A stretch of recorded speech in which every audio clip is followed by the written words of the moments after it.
Good evening, Excellency, ladies and gentlemen. Welcome once again to Cambodia Global Dialogue. Uh, as you all know by now, it's part of Southeast Asia TV. Today I have a very interesting personality, a young, colleague in the academic world. I like to think I'm in the academic, but I'm not. But I love, academia. And today is just a great pleasure to have with me the Dean of the Royal University of Phnom Penh. So, Pheakdey, welcome. Yes. Before we start, why don't I give you a few minutes so that you can introduce yourself a bit to the audience, your background, you're Cambodian, you want to study abroad, I don't know. Tell us your life story. Okay, thank you បងសូមជម្រាបសួរបាទខ្ញុំបាទឈ្មោះ Nguonphan Pheakdey ខ្ញុំជា architect ហើយបច្ចុប្បន្ននេះ working as a dean at the Royal University of Phnom Penh, the Dean of Faculty of Engineering of the Royal University of Phnom Penh. And my background after architecture in Phnom Penh, I had a PhD scholarship to Germany, to Heidelberg, to the Interdisciplinary Center for Scientific Computing, working on 3D modeling, simulation, visualization of Angkor Wat style temples, and finished 2009. After that, I conducted research in the framework of scientific cultural heritage, scientific computing and cultural heritage in Cambodia, working together with the Global Heritage Fund at the preservation site of Bantijma in the Dimenjay provinces for 4 years. My job there was to promote digital technology and computational science for cultural heritage to support restoration preservation at the site. And we also at the same time work with the National Museum, with some National Museum in Siem Reap, and other partners that have similar interests. Yes, and then in 2013 I became the Dean of Faculty of Engineering, which actually differs from cultural heritage, which comprises of IT engineering, telecommunication and electronics, and bioengineering. But IT engineering still play a role where we can connect to the cultural heritage. What we are talking here now today. And I'm very impressed. I don't know what you're talking about because it's so high tech. But ask you a very simple question. Yes, you have a DVD I can on Angkor on that I can watch? Sure you can. All right, so that is where I can understand what is digital, cultural. What's the word you say? Digital Cultural heritage. cultural heritage. So in other words, using technology, digital technology, to better understand culture. Yes, better understand is the first very important, as you stated, but later on, to also, when you understand, you can also conduct your research or your practical work, like I expressed as a work at the site, much better. Just a short example is what we consider as a very interesting project is Khmer temples comprises of thousands of stone blocks up to 1 ton heavy. Yes. Now the job is how to restore them. The job is which of the block belongs to it. Because they're piled up. Yeah, like they're that. piled and they are not the same. We find out that they are not the same but similar, only similar. Yes. The human recognition cannot separate them.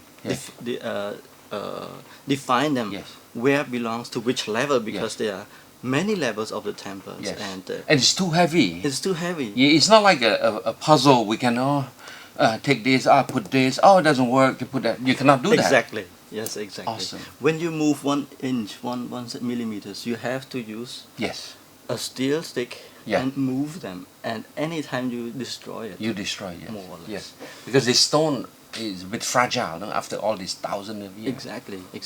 And that's why the idea of what I stated here as a project is to digitalize them, to scan them in 3D in micrometer precision, Wow. where you can Micrometer. see micrometer, where you can see sand corn, sand pieces Yes, yes. on the stone. Wow. But it depends on the context. Yes, yes. Here in this context is macro level. Yes. That means you reduce the quality down to a acceptable size of the data so that the computer, the hardware can handle. Yes, yes, yes. And then you let them approximate for you Yes. what kind of stone belongs to where Wow. on the structure. And this cannot be It's amazing. and It's cannot amazing. be So I mean, do you? Well, I mean, sometimes I read on the news that we have satellite mapping, that sort of thing. So that's different work, right? that belongs to digital cultural heritage as well, Okay, okay. which is very very considerable Yes. result, considerable findings. Yes.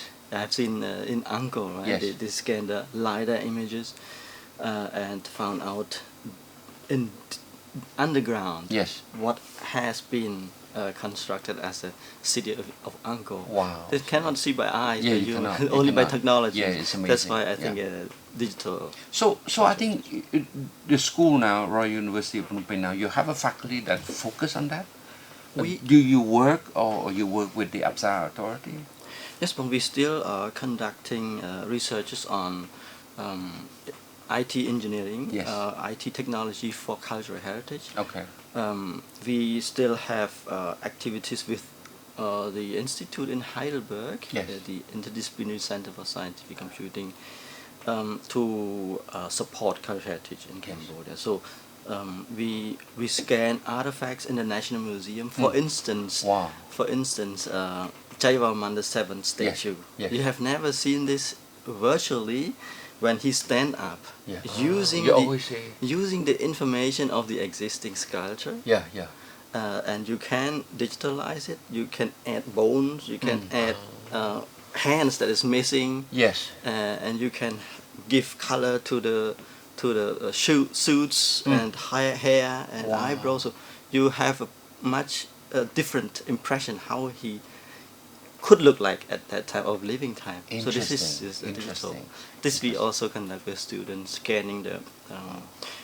So you must have big server. Yes, that's right, sir. Yeah. Oh, that's exciting. So far you work on Patiechma, but any other temple you work on, the school work on? We, as part of the digital cultural heritage, is the 3D modeling. Yeah. 3D modeling means you get available information, architectural information. When there is not available, you go to the site, you measure it, and you document it in a paper on a computer, and then you create it in a 3D, in a virtual reconstruction of the temple, of the structure. Yeah, simulation. And then you can also simulate the keywords, how the people there, the kings, used to operate this area, the temple, how it has been used in a ceremony, for instance. This can only be imagined or shown in a computer. And the modeling is part of it. We have done 3D modeling of Bakain temple, of Angkor Wat is my PhD temple. Wow. And we also show the equinox event, equinox, the time in relation to the moon. Yes. When it reached the top of Angkor Wat. So we have proved that. Wow. This is part of something that we mixed between astronomy and 3D modeling, digital culture heritage, and it can prove that something that people say might be like that, but computer can show this it is really like that. To a very the highest precision you can think of, right? That's right. That's right. But you know, for this sort of work, I mean, it probably take you a long time, you know, to educate a young Cambodian to move in that field. Exactly. Are there a lot of Cambodians who would take that curriculum? As a dean and of the Faculty of Engineering and Department of IT Engineering, we can see that there are so colorful students in terms of backgrounds. Yes. Some don't know even the mouse. Some are really good than earlier generations. So a mixture, and we try to get those who is for the first interested in such project, interested in making use of the technology. You can learn what is the background of the computer, but what is the use? You are in the factory of engineering. What's the use for the cultural to support, for instance? So if the interest is there, we can lead them. We can invite them to learn from cultural discipline, right? You have to learn. You have to know first. What's the problem? You know, I would say sometimes it's we all have our own. I would say discourse. Yes. You know, each culture have its own discourse. Each subgroup have their own discourse. The way of thinking, right? I mean, discourse. I'm a lawyer, and my wife's also a lawyer. So we always think along the line legal, law, framework, you know, rationality. And a son who graduated from high school, you know, this month, he's a writer. He wrote 4 books when he was, you know, like 11, 12. His last book was 16. Novel, a sci-fi novel, sold in Monument Bookstore. I'm promoting him a bit. So in our mind, we always think him as an engineer, that he's going to be a robotic engineer or whatever, right? Yes. Then a few months ago, we asked him, I say, what you going to study in college, in university? He say, Ma, I'm going to go to theater school. And my wife almost collapsed. Then my son say, Mom, relax. Theater school is not all about dancing or performing. There are script writer, there are director, there are so many things in that particular field, right? Yeah. So my wife said, oh, I feel better. I thought for a moment you're going to be a dancer.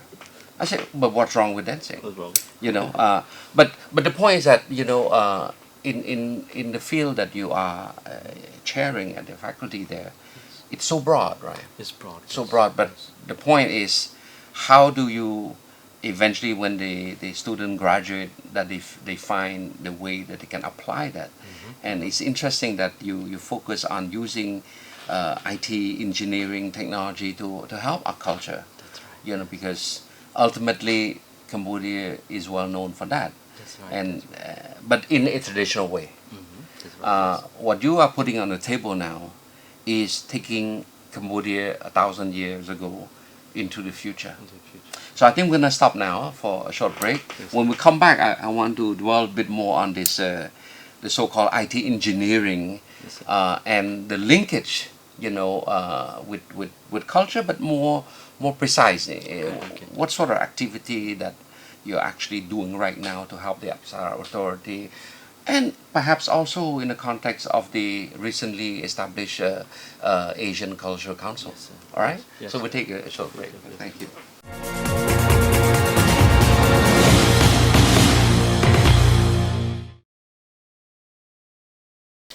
Pheakdey, okay, let's dwell a bit more on this fascinating field of IT engineering, which you imagine is all this 101010, right? Yes. This big server, you know, you see in the movies, all this time travel, everything. Yes. And then you add the word IT engineering in cultural heritage, which is another world, another dimension. That's right. Yes. Culture, civilization, art at its best. That's right. You know, yes. And the merging of the two, you know, it brings a new synergy. The synergy, I would say, more than just IT engineering, more than just culture. Yes. So it's like 2 + 2 = 10. Yes.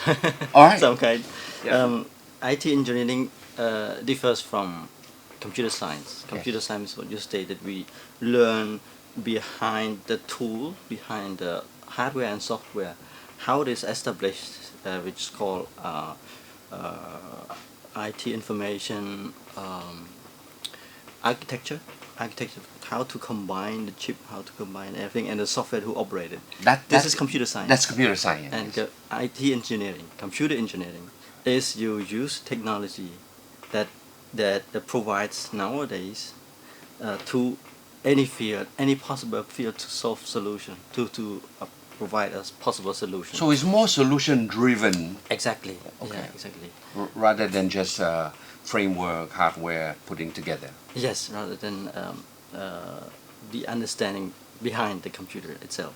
So in our IT engineering department, we try every year. We have the programs called practicum. Practicum means lecturers guide the students to work on a hot topic which relate to a real problem we have now. To make the students understand the problem and to try to find out the solution together with our lecturers. And at the end of the year, we then have a competition of best projects and provide them awards by medal, by small souvenirs. And it's very successful, I would say. And in this practicum, it is anything is possible, starting from smart farm, use IT to control this. This hydroponic thing is at your division, your faculty? Yes, this is our All faculty right, also. Nguonphan proudly sent me the picture, and Oh, yes. so all right. So now I start to see a bit how it works, you know. Yes, and part of it, for instance, we can control the humidity by IT with sensors. Sensors detected the humidity. If it's rain, it gets higher. How to reduce it, close the windows, and so on. Or the temperature when it's at daytime. Yes. It's too much sun, too hot. Turn on the air conditioner, for instance. This is something that is controlled automatically, can be controlled automatically by IT engineering. Yeah, but I think in terms of job prospect for them, it's awesome because we're now living in a world where climate change is really disturbing the current business model. That's You know, the traditional, I say, energy model. Now I'm glad to see that Cambodia start to move into, I say, solar energy. But if we talk about climate change, it has a lot to do about technology. Oh, yes. And what you mentioned is the ability to control a drop of water. Yes. That's very, very powerful. Very powerful. Yeah. That's right. What other application you can think? In terms of electronic and telecommunication electronics engineering, for instance, you can also control in relation to climate change, because you see that we have nowadays waste of energy. Yes. Traffic jam, and also in building itself, we turn on the air conditioner. We did not control the temperature related to the environment outside. Yes. So it's waste of energy. And for one project that is also interesting is a car driving through the street, and using sensors, you can control, dim down, reduce the electricity of the street light posts only when there's activities, and when there's no activities at dark at night. Yes. And quiet, you can dim down to reduce this. So it's sort of like the smart city concept. Smart city concept that ASEAN has been promoting now, piloting now. Yes, exactly. So these are only some example that that we can use, and part of that is also cultural heritage modeling, simulation. Yeah, but okay, let me focus a bit at the university. Do you see a strong interest in the newer generation of Cambodian into that field? Because the reason I say that, because 10 or 15 years ago I do lecture occasionally, mostly on law and economics, trade policy, that sort of thing. I see more students like the soft, I say subject, you know, management, accounting, That's right. law, economics, you know. But do you see a shift now that Cambodia now start to appreciate science, appreciate technology, that sort of thing, you know? Very much. I see it very clear. Very good. Yeah, because Glad to also hear. because of the government. Yes.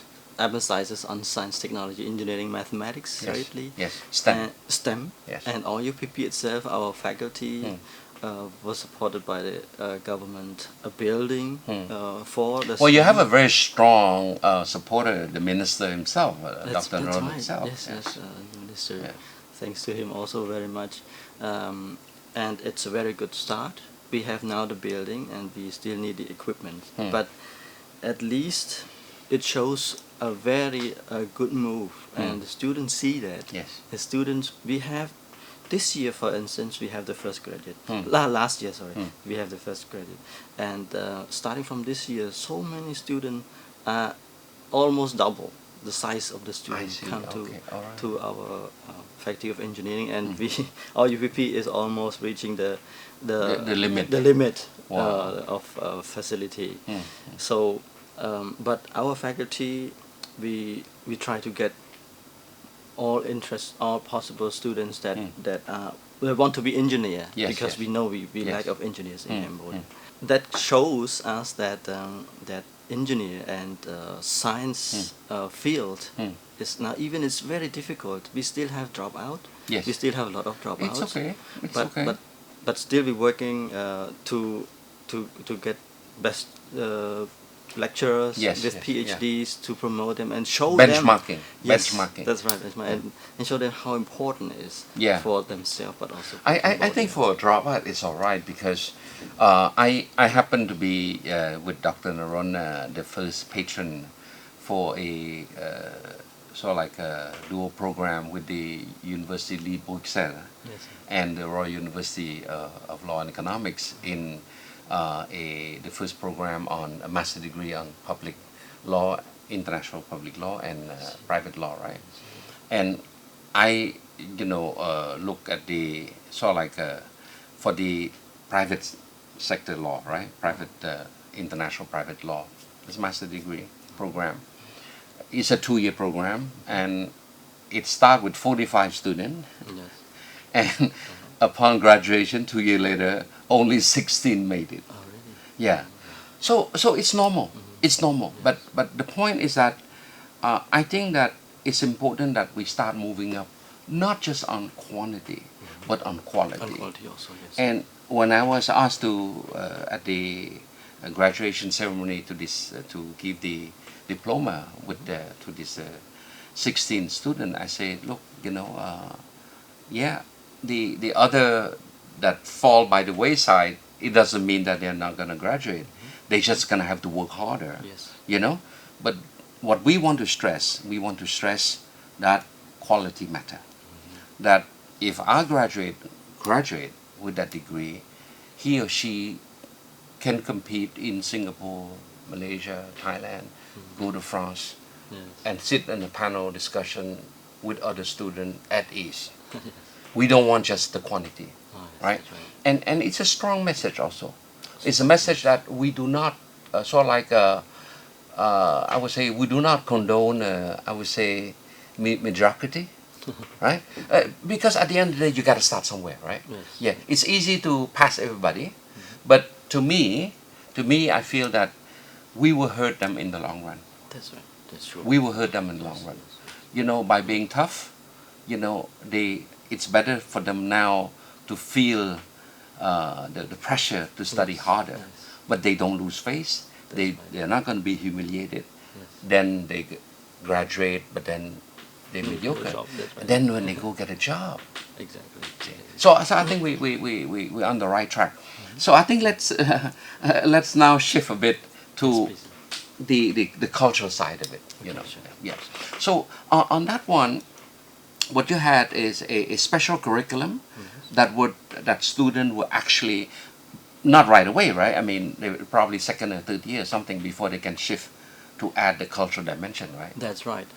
We have 2 programs that are related to IT and cultural heritage. One is the IT Engineering Bachelor program, and MIT Master of IT Engineering program. Yes. Actually, Master of IT Engineering program is more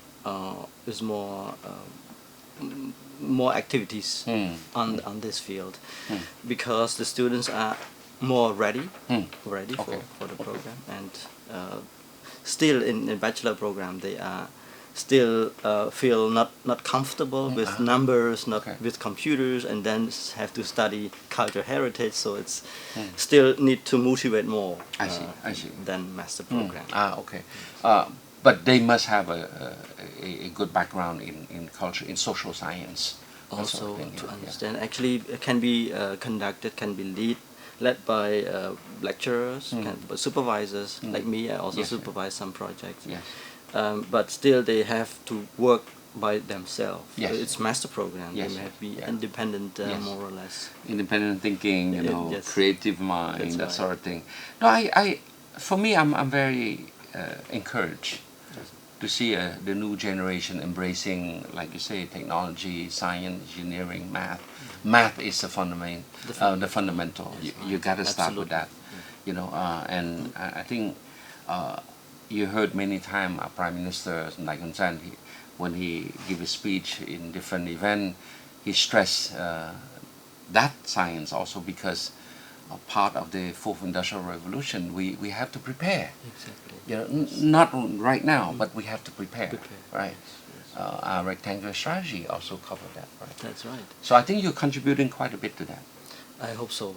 And we also stress on mathematics that still too less good mathematicians that can be taught more on the interdisciplinary field. You know mathematics, you should know where to use a mathematics, and you should know what will help to the society, to any like cultural heritage, for instance, like the puzzling that I expressed at the beginning. There's a lot of mathematics inside.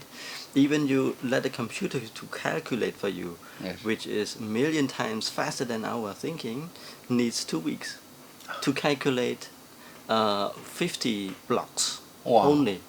2 weeks. Yes, 2 weeks. So many things to calculate inside. And it's a computer. Yes, it's a computer of nowadays. Oh my God. So this is something that mathematician must be optimized. Yes. And also computer engineer and developers must also optimize the software and hardware itself. Actually, it's exponentially growing. We see the exponential growth of the cost of the capacity of the hardware, and software is also going in parallel to the hardware. But still the problem is faster. The idea and the problem to be solved by computer is much faster, still beyond. Yes. Yeah, Pheakdey, I think, if we are projecting to the future, I think everything boils down nowadays to sustainability. Yes. Right. Whatever you want to do, funding resource will dwindle. You have to compete with the other faculty for more money. Yes. So I think in anything, in any institution, is always the constant struggle to get funding. Right. Constant. I think here I'm thinking more about how do you monetize that, right? Here I'm putting my creative thinking cap a bit. When we, way back in early 2000, when we negotiated the WTO, culture is on top of our agenda, because when we negotiate with the US, they want us to open up our economy, including audiovisual, right? And what does it mean? For most people, they don't realize the implication. But for us as negotiators, we say, no, Uncle, what is our cultural heritage? Now it is a cultural heritage. So I want you to think back 20 years ago, right? Yes. At that time, it's only cultural heritage. And even as cultural heritage at that time, you're talking about a mere 150,000 tourists. Right? So, I mean, there's no economic value per se, right? Now you fast forward 20 years later, it's more than 5 million tourists. But in between, when we negotiate at that time, we insist that we want to protect that cultural asset. We don't want to turn into just an economic heritage. But if it should be an economic heritage, it should be our economic heritage, not our cultural heritage, and the American, Hollywood would monetize it, right? I mean, look, Angelina Jolie was there. It's great. They help promote. But why can we not, as the host country, as the owner of our own civilization, monetize this cultural heritage in the form of a movie, in the form of entertainment in the form of a virtual reality, in the form of museum, that sort of thing, using Yes. IT engineering. Yes, exactly. Tourists, you imagine, 5 million tourists. If they spend $5 to use a latest technology to visualize in this Google, what Yeah, they call glass. this goggle Yes, glass yeah. there, right? Yes. You imagine. So to me, the possibility to monetize this so-called IT engineering in cultural heritage is powerful. It's powerful, yes. Well, we're gonna take a short break and we'll come back.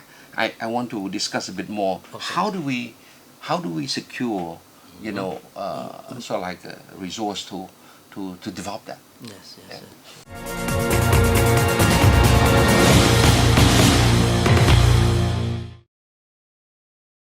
Pheakdey, I think when we stop at the last break, we're talking about how do we monetize all this science and combine with cultural heritage, which is a World Heritage, which is a UNESCO site, which is a registered, which is the seven wonder of the world.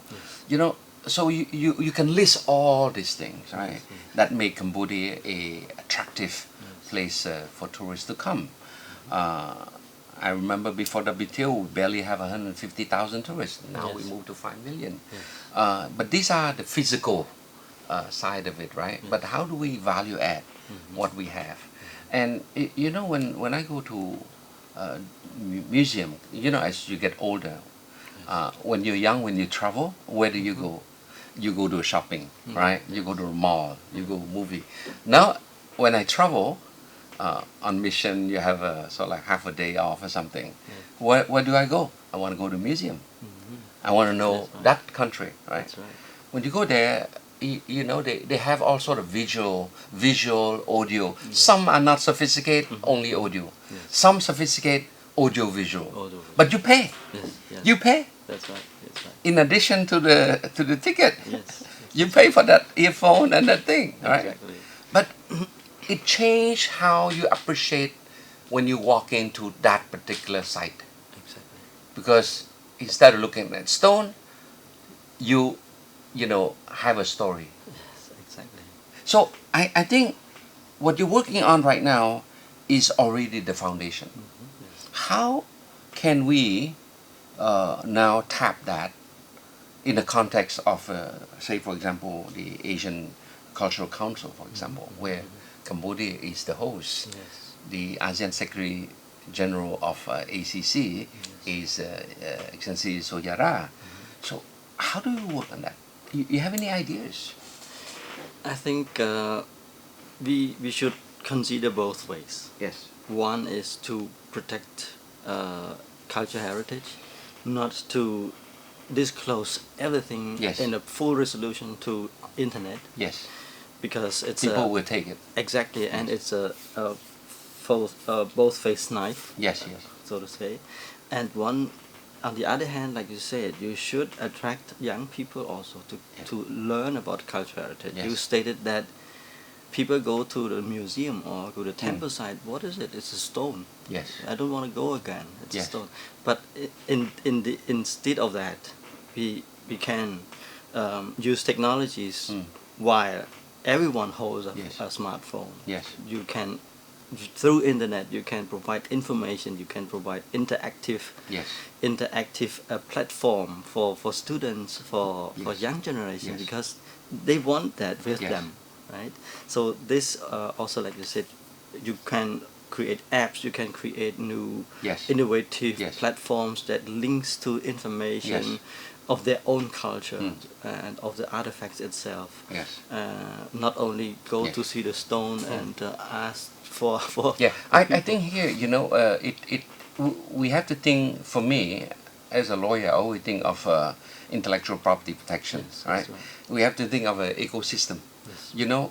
And this we have to be very careful because, as you mentioned, we cannot put everything on the web where there'll be people who will pirate it and then Yes, we lose exactly. our identity.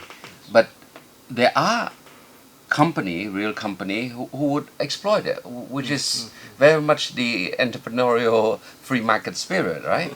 Yes. And that's why the state have to be very strong, the Apsara authority have to be very strong, ACC have to be very strong in terms of ensuring protection of our intellectual property, Yes, right? exactly. Revenue can be made possible because all the data that you do, I mean, it's now metadata, right? It's big data. It if you monetize, if you sort of like data mine it, that's the word, right? Yes, yes. If you data mine, there's so much possibility. There's So much possibility, yeah. And you must understand it also, Yes. to protect, to set the limit, right? Yes. What kind of data, what kind of resolution Yes. should be accessible Yes. by public, and what Yes. only the museum itself Yes. or Apsara. Yes. You also yourself must have the full resolution and any possible information of your own Yes. artifacts and own Yeah. temple. For instance, in Bandijma where I work, it was 2010, and at that time, only 20% of the structure are standing. Only The rest are 20%. collapsed. But amongst the 20%, there are also few of them are in a critical moment when wind come and They could collapse. Yes, it could collapse, Okay. and it did collapse. Ah. So, and when it collapsed, the information is gone. It's So gone. for your own, for your own sake, for your Yeah. own preservation, Yeah. it is very critical to promote cultural heritage Yes, and IT people to help with their Yes. own expertise how to capture, Yeah, yeah. how to preserve the information first. Yes. But for the public to expose on Yes. internet or wherever, we Yes. must set down the Exactly, limitation the so that parameter. so Yeah. we can attract them Yes. to come to Cambodia. But Yes. not to allow Not to everything. allow, Yes, exactly. yeah, yeah. And I think, you know, in this digital world, there are so many things that we cannot control, right? Exactly. Yes. But we should make effort how to value add, how to, I would say, build upon what we have. Let's face it, this culture will be a source of growth for hundreds of years to come for our economy. yes. It's a pillar of our economy. That's You right, know, that's right. now it's just not Nguonphan. Yes. You have many other sites. Exactly. Probably here, and then other site that we just got registered in UNESCO. That's right. But I think these are the physical side.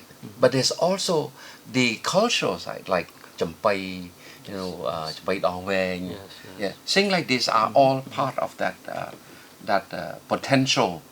I would say, you know, beneficiary of IT engineering. I think so. Because it also plays a role. It's critical to promote them, right? To Yes. promote, to let the world know what we have, Yes. what is still in the face of disregard. Yes. Because Yes. many of us also Oblivion. Yes, don't Endangered species. yes. It loses interest Yes. also. So with these technologies, we can promote, we can attract them Yes. to the importance of our culture. Because globalization, Yes. we see everyone that Yes. comes with technologies, and we tend to go to the Western. Yes, you're right. While the Yes. cultural is very Yes. important to know the root.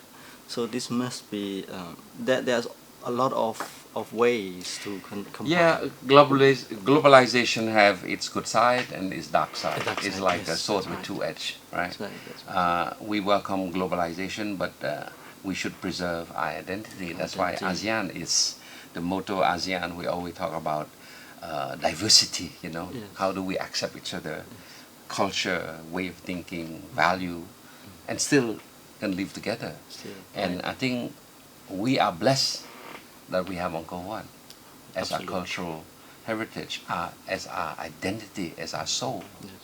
So let's maximize it using technology. I think so, and this is something that we have to have to promote to younger generation. We have so many young people now Yes. that I stated that don't want to go to see the temple site or to the museum because they don't know what is good for them. Yes. But if we integrate we combine with other interests Yes. in relation to technology.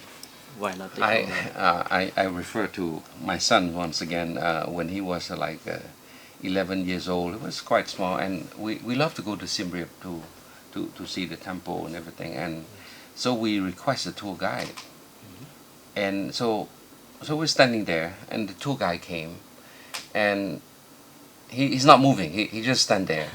So I think after 5 minutes, I asked him. I say, "Bong, when can we start the tour?" He said, "Well, I'm still waiting for your guest." I said, "Well, no, my son is here." So he was a bit offended. Right. He said, and then okay, so that's him, right? So he took Sammy and go around temple. He explained, and Sammy always listen, listen, and he come back. The two guys say, "Bong, this is the first time I see a kid that have interest in understanding his own culture." Most people will come and take a picture and go, "I have ice cream." That's right. But it's amazing. It's amazing, and that's why our culture is so rich. You go there, you see a picture, a sculpture, right? Yes, If you look, yes. right, it's deep in meaning, right? Yeah, exactly. And I can tell you, when my son write novel, when I read his novel, it's so descriptive. Wow. And to me, it has a lot to do with exposure. Yeah. You look there, this chariot, the king sitting there, analyzing, right? And later on, it have an influence Yes. on on your writing, that sort of thing. Absolutely. So I think it's exciting to talk about our own culture, our own religion. I last trip to Bangkok, I happened to see this book in Asia Book. Yes. This thick, 1,500 page, is Buddha Thoma, Thorpaput, right, in Sanskrit, right? Yes. It's written by a Thai Buddhist monk, translated by him. So he's also a professor. I think 2005 he was given the recognition. His work Yes. was recognized as a Champai Dong Wei, right? Something like this, by UNESCO, 2005. And it's all about Buddhism. So I bought the book. So we try to read 1 page a day, right? But again, when you start reading, you understand, oh my God, this is what it meant. Yeah. This is what it meant. Because see, the problem with our Buddhism, when we go to the temple, Yes. we don't understand what the monk Understand. said. That's right. Except when Lok Teh, right? Yeah. When he Lok will speak into a plain Khmer Yes, language. yes. But when he recite, we don't understand. Yes, right. Just follow him. Just follow, right? So I think anyway we're coming to the end of the show. It's quite interesting two topic, science and culture. That's why I'm a bit overwhelmed. So any message for the audience that you want them to remember from your Is dialogue here? one of the professors that I led a team of top mathematician in Europe who flies to Vietnam for high performance computing every 2 years, and they stop. My professor in Heidelberg managed them to stop in Angkor to visit, and I have them going around the temple site, and when they reached Angkor Thom, they saw the pictures on the wall expressing the everyday life of that time. Yeah. While we already lost all of information. All the information is recent information researched by foreigner with Khmer's. The rest are only on temples. And he said, only 1 square meters of this wall, you can write a PhD or 2. PhD, because so many information on that you can use. So please, my message is please learn the root, learn own culture, preserve the culture, so that you can manage your present time and the future, the development from now based on the culture. I think this is very important. All right, that's a very strong message, and I will wrap up by saying that culture is everything. Culture is our soul. Culture, for a country that have gone through difficult years during the genocide and everything, culture will be a strong, I would say, foundation to rebuild a nation. And I think Cambodia now is a stage that we are building the foundation of a nation, but nation building required a soul. Technology alone will not suffice. Big 30, 40-story high-rise will not suffice. We need to understand, we need to remember, we need to nurture, we need to preserve, and foremost, we need to live our culture. And that's probably what I want to wrap up by saying our culture is powerful. And through culture, we can have our own identity that be recognized and respected in the world. So on that note, Pheakdey, thank you so much. Thank you, sir. Okay. All right. Thank you. Good.